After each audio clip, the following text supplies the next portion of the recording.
What's going on, man? I wanna speak about a pattern that's been going on the social media, right? That's looked upon right now as normal, but it's really abnormal behavior. These patterns, these abnormal patterns, I want to point them out. Right? And I want to, and these things I want to point out is really pertaining to sexual immorality and fornication and things like that, right? Now, I remember growing up in the 90s, right? Like 89, 1990.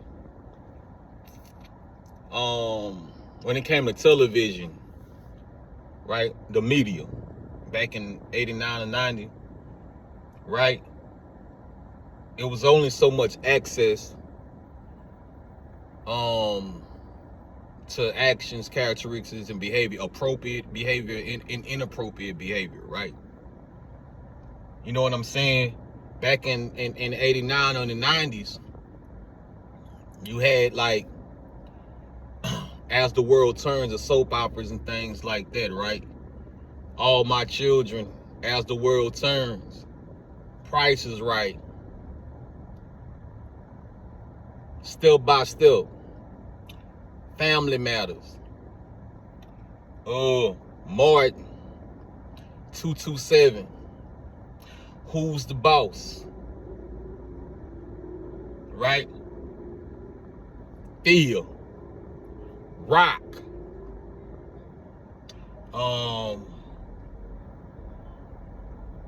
so and so on, right?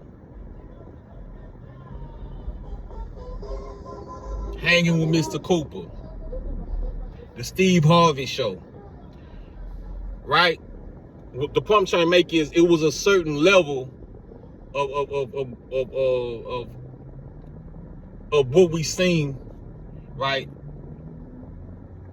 When it comes to what's appropriate and inappropriate. Back in the 80s and early 90s, when you was watching the television, cuss words was almost blasphemy. So they used to blurt out the cuss words, right? You know, things of that sort, right? It was a lot of censorship going on during that time, right? But nevertheless, during those times, you also had X-rated things going on, but it wasn't accessible on the internet. But it was accessible, right? When it comes to corn was more accessible in your household, right? Because the way we obtain corn now, or watching this stuff through our iPhone, on our, or through streaming services, right? Or any type of platform that's going on right now, you can pretty much get what I'm saying. But it was more accessible in the household back in the 80s, when it came to corn. What was up under the restroom cabinet?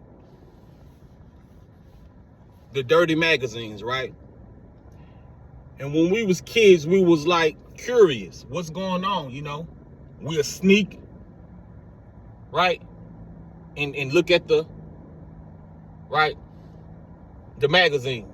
Lock the door in the restroom, look at the magazines, right? Or the tapes, the VHS tapes. You know what I'm saying?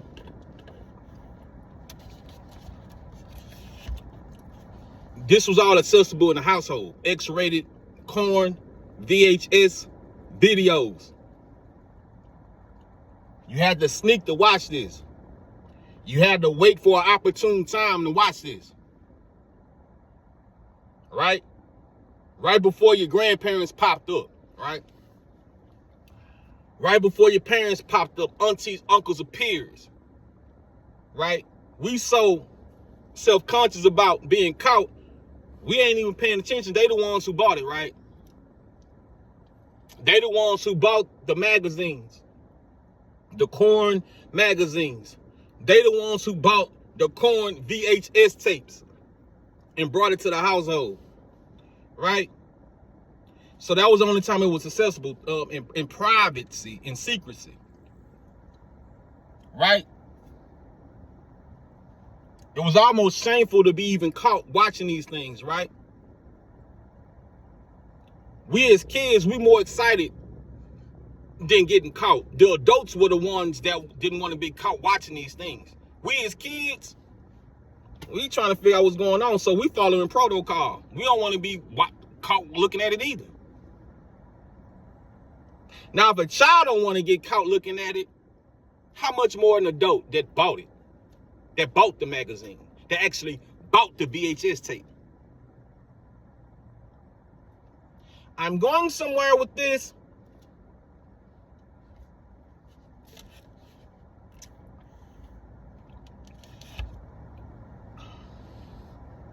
This is why a lot of men and women that grew up in the 80s, that was born in the 80s, are overcoming being mannish, overcoming being hypersexual,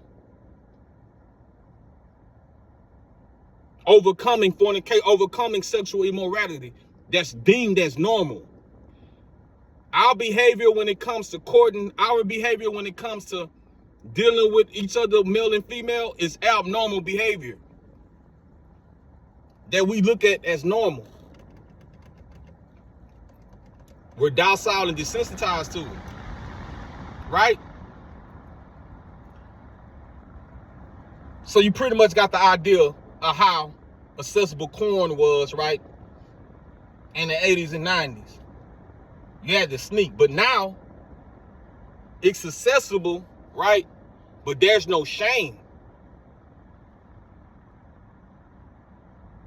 No, it's to the point where nobody's hiding while watching this stuff. Nobody has no shame built inside of them when they're watching these things or doing these acts, right? Because now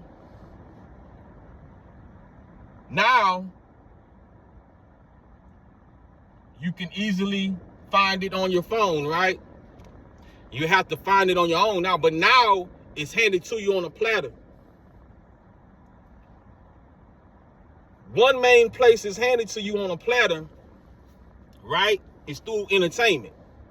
You know what I'm saying? Now, I told my baby sister almost 8 years ago, maybe 10 years ago, I said, man, if we don't slow down with how we moving, right, as a nation, as a people, right, as entertainers, right, this rap gonna go from, it went from, so to speak, conscious rap or whatever you want to call it, to gangster rap, right, hip hop, right, or whatever you want to call it. It ain't good, right? The essence of it really ain't good. Cause look at the fruits of it. Look what's going on, right? But now you trying to, you got drill rap, right? Right? Scam rap, but the cream of the crop is what I'm paying attention to is because it ain't even on a mass spread of just rap, R&B, right? Corn, rap, corn, R&B is what is coming out to be, right?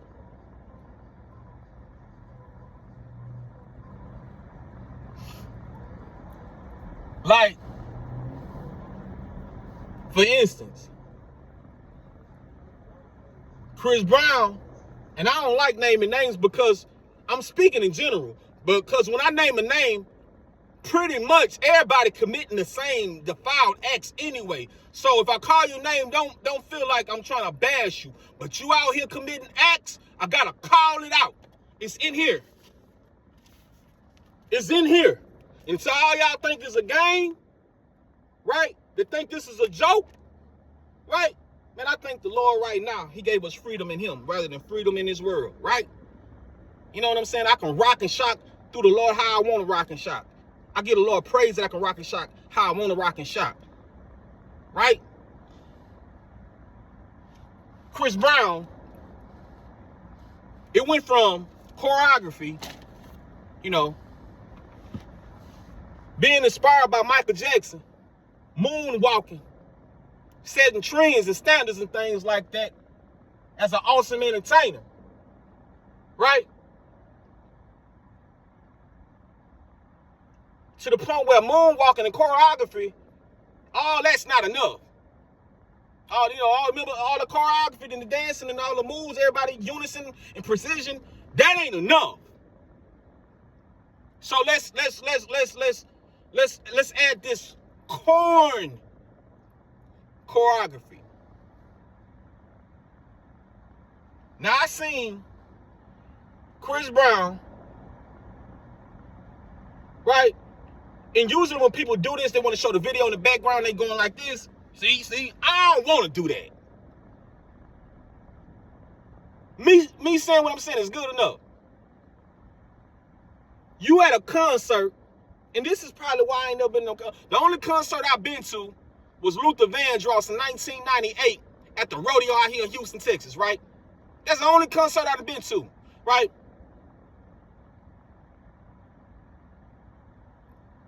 To the point where it's people paying tickets, preferably all women,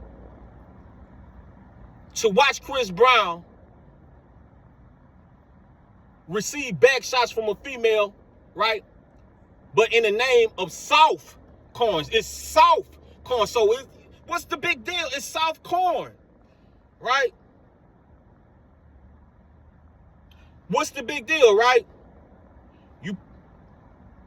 You performing an act that only you and that woman is supposed to experience or see in a bedroom where nobody's looking, right? That's the problem. Everybody in the concert is watching you put on a high-level sex act as if, and it is on a screen, so it's basically a Cinemax HBO soft corn scene. It's like, you know what I'm saying? The thing about it is, the reason why I'm like, man, what's going on is because we gotta be every bit, everybody gotta be every bit, everybody in that demographic, everybody in this demographic in this entertainment world gotta be at least between 25 and 40 years old. Doing this in front of everybody so they can see. And I mean putting on this performance as if you might as well pull your pants down and old girl pull her pants down, right? And just go and put it in. And just do the act at the concert. Chris Brown, you might as well when you performing and you doing all them acts as entertainment and putting on a performance, next time just pull your pants down and ask the girl to pull her pants down, right? And just commit the act in front of everybody at the concert. Because it seems like that's where y'all want to get. That seems like that's where y'all headed towards anyway. So everybody can pay to watch you perform.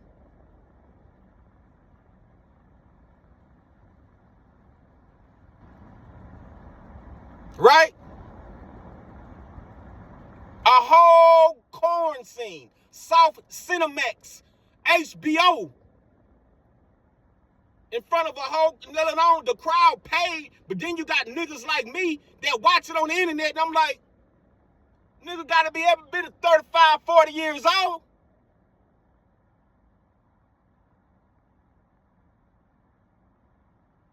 Right? So let's go to the scripture, because I'm gonna show you who actually took it to the next level. It's what Chris Brown did. You know how all that soft, your pants on, right? But you might as well put it in and commit the act, right? Back shots, right? in front of everybody so they can see, and everybody screaming, go Chris Brown, go Chris Brown, go Chris Brown. I paid my money, I'm going to see Chris Brown, right? And look, the nigga think I'm bashing, but nigga, this, get your loins up, because he don't got nothing to do with bashing you, nigga.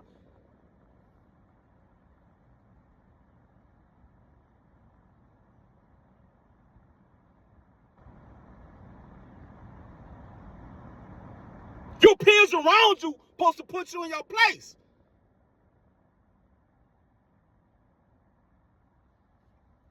Look, when Chris Brown is performing at the concert, it's in here. Let's go to 2 Samuel. Man, if you really in this book, and look, I'm not a Bible, look, and all you niggas that really think I'm on some weak, y'all really look at me like I'm weak, like I'm a weak. I don't thump in this all day. I eat out the Lord's hand, which means I don't overindulge. I wait for the Lord to feed me out his hand, which means I don't overindulge, which means I don't overstudy, right? All you niggas look like a nigga that's really trying to do what the Lord say, like a nigga weak. A nigga that's really going out of his way to do what the Lord say. Y'all look like a nigga I get weak. Damn, they want the cuss. Look. 2 Samuel, right? This for you, Chris Brown. Hey, maybe your mama need to, she may need to be re-educated. Or maybe y'all don't love the Lord, or maybe y'all don't give a damn about the Lord. Maybe. Right? 2 Samuel, we're going to start.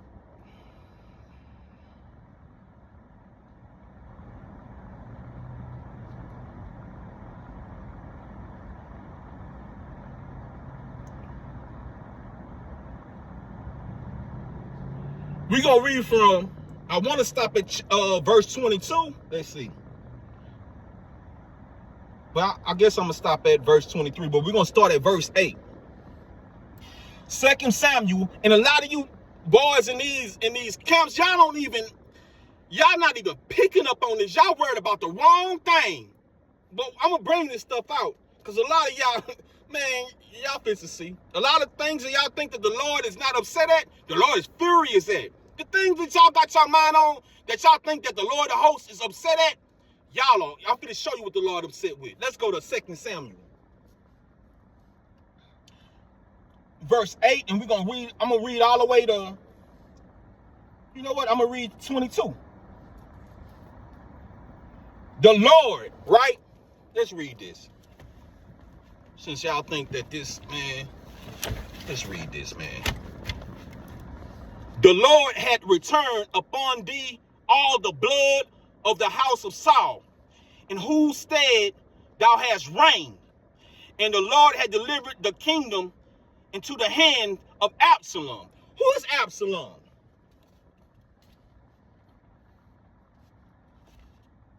Absalom is one of King David's sons. Right? Absalom is one of King David's sons. We gonna find out what type of nigga Absalom really is.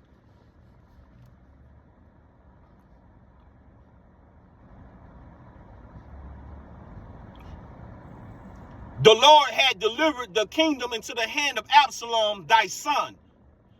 And behold, thou art taken in thy mischief, because thou art a bloody man. So you talking about David was a bloody man, right? And the Lord was upset with David because he went behind one of his soldiers, frontline soldiers' back, and had sex with his wife and put him to death. Just to have his wife. He put his best friend or his homie, right? Or his, his frontline soldier, right? Put him on the front line just because he can have his wife. Just so he can have his wife.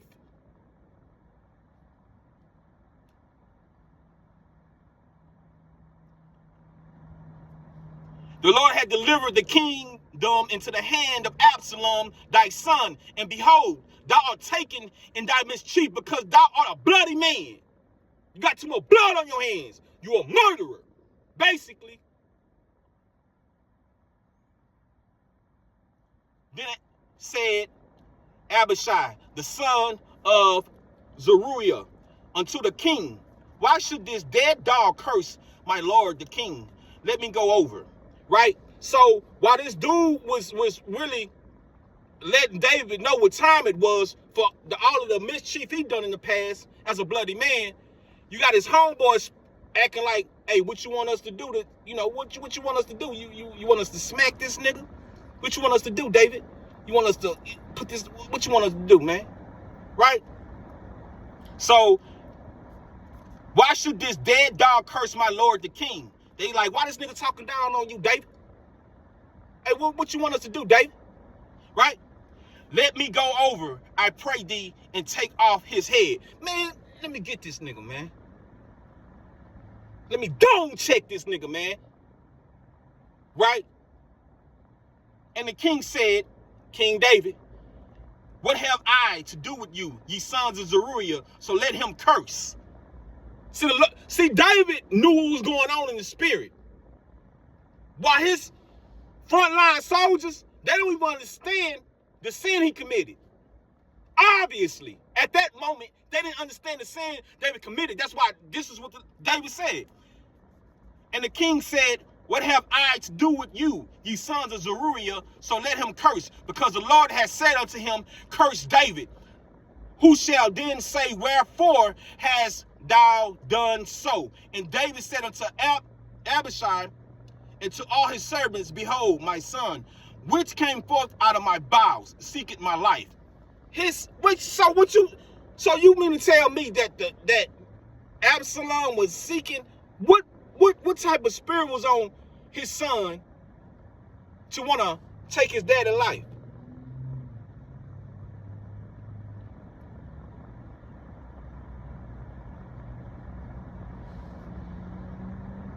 Basically,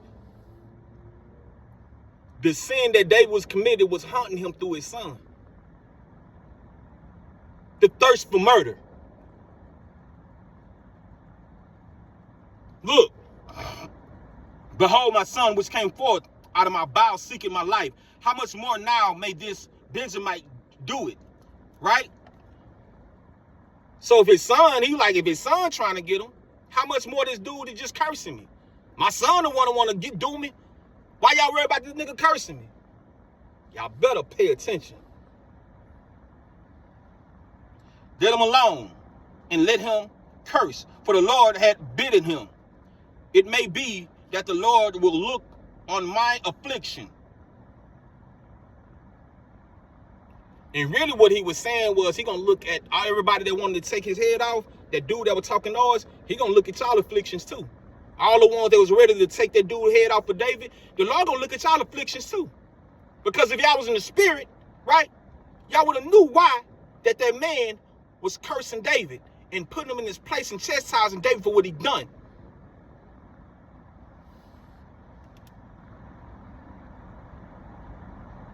It may be that the Lord will look on my affliction and that the Lord will requite me good for his cursing this day. A ass whooping, a rifle ass whooping in the spirit. And as David and his men went by the way, Shimei went along on the hillside over against him and cursed as he went and threw stones at him and cast dust. And the king and all the people that were with him came weary and refreshed themselves there. And Absalom, that's David, wicked son, right? And Absalom and all the people, the men of Israel, came to Jerusalem, and Ahithophel with him, right? Forgive me for not pronouncing the name right. And it came to pass when Hushai the Archite, David's friend, was come unto Absalom. This David homeboy that's about to holler at, right, David's son. And it came to pass when Hushai, the Archite, David's friend, was come up to Absalom, that Hushai said unto Absalom, God save the king, God save the king. And Absalom said to Hushai, is this thy kindness to thy friend? Why wast thou not with thy friend?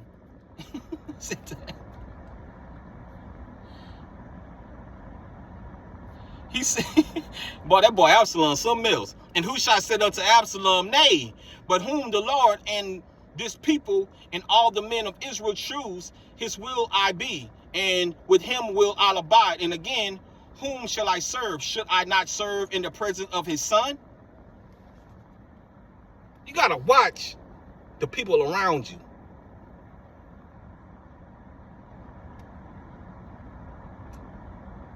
Listening to this man talk, you got to watch people around you making suggestions. Watch this. And again, whom should I serve? Should I not serve in the presence of his son? As I have served in thy father's presence, so will I be in thy presence. So he said, hey, I'm going to be loyal to your daddy, and I'm going to be loyal to you. Well, how you going to be loyal to his daddy and to him, and they at odds with one another? Let's keep reading. Then said Absalom to the Ahithophel, give counsel among you what we shall do. So he just said, hey man, well, since you want to do that, what should we do henceforth? What should we do henceforth? And guess what this nigga said? That was playing both sides. And Ahithophel said unto Absalom, go into thy father's concubines, which he had left to keep the house. He just basically said, hey man, go have sex with your daddy old ladies. This sounds like Satan and the devil to me. What's this nigga name? Ahithophel? That's the devil. That's Satan. Watch this. And Ahithophel said unto Absalom, go into thy father's concubines, which he had left to keep the house. And all Israel shall hear that thou art aboard of thy father, then shall the hands of all that are with thee be strong. I want to read that again. And Ahithophel said unto Absalom, go in unto thy father's concubines, which he had left to keep the house.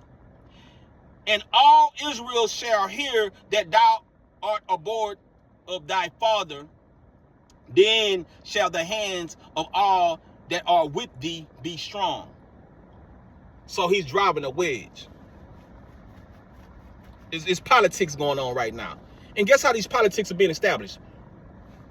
Through adultery, through having sex with a son, having sex with his daddy's old lady or old ladies, right? So watch this. Watch this.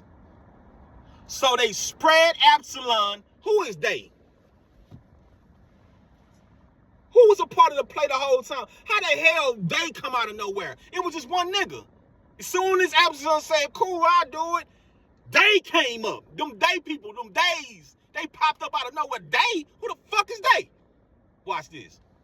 Lord, you know what? Lord, forgive me. Lord, forgive me. I ain't mean to cuss. My bad.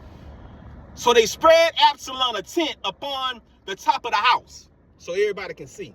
They spread a tent on top of the house so everybody can see, right?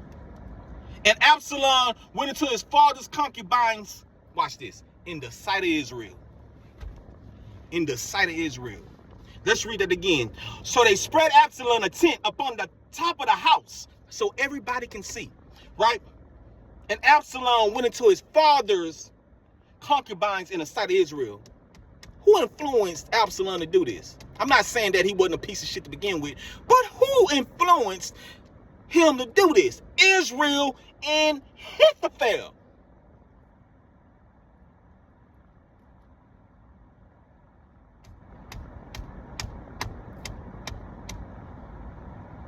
What that sound like?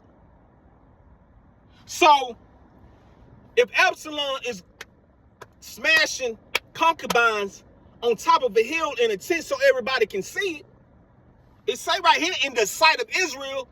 So if you got an audience of Israelites watching Absalom have sex repeatedly, she gonna call me baby boo.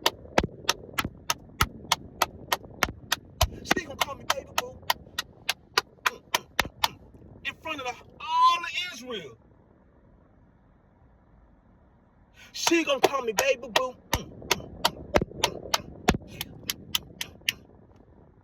Right? Let's read it again. Verse 22. So they spread out. They spread it for him. They made the tent for him. Absalom didn't even make the tent. Who is they that made the tent? Why was the concubines down with it to begin with? Why didn't the concubines say, hey, Absalom, we with your daddy. We not with that Absalom. Pay attention to the politics and the counsel in these scriptures when you read these scriptures. You can't read these scriptures with pride. You got to read these scriptures with love in your heart. Boy. So they spread Absalom a tent upon the top of the house. You know what that means? That means everybody can see. So guess what? And Absalom went into his father's concubines in the sight of Israel.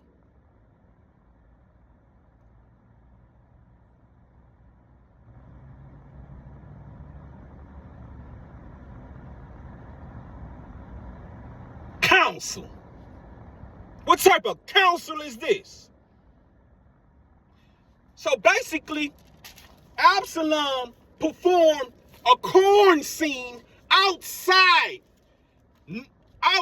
so all of it on top of the hill, butt naked, so all Israel can see him get busy and disrespect David.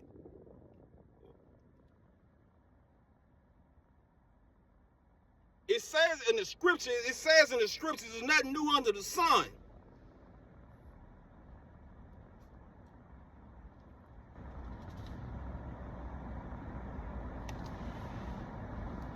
Had sex in front of everybody, and guess what? If they watching, why why they ain't saying, hey man, hey Absalom, man, that ain't right. What are you doing? Get down from that. You shaming the Lord. You shaming the Lord. The whole site, the Israels are like, go. If they had I almost cussed. If they had a subscription, they'd subscribe. If they had a subscription back then, during them ancient time, they'd subscribe and leave a comment. If they had a platform, they'll support it. Huh?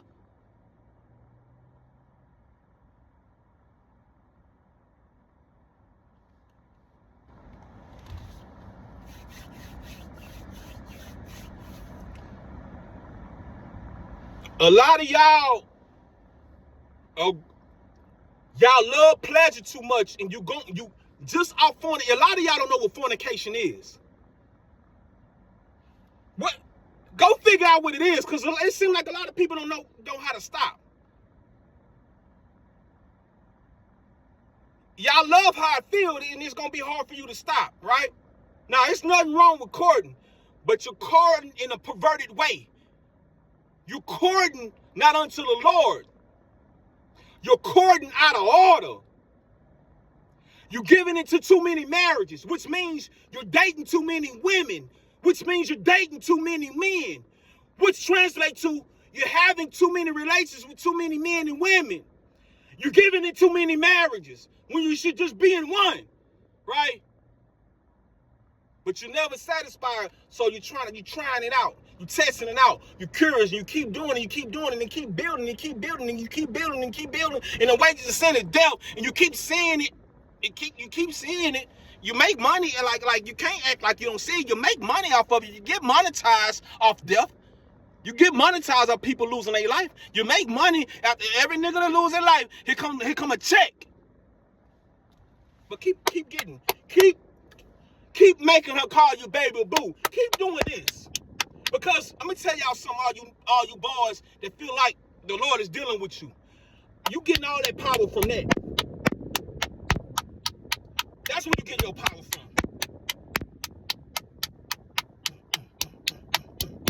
That's where you get your power from. Nigga.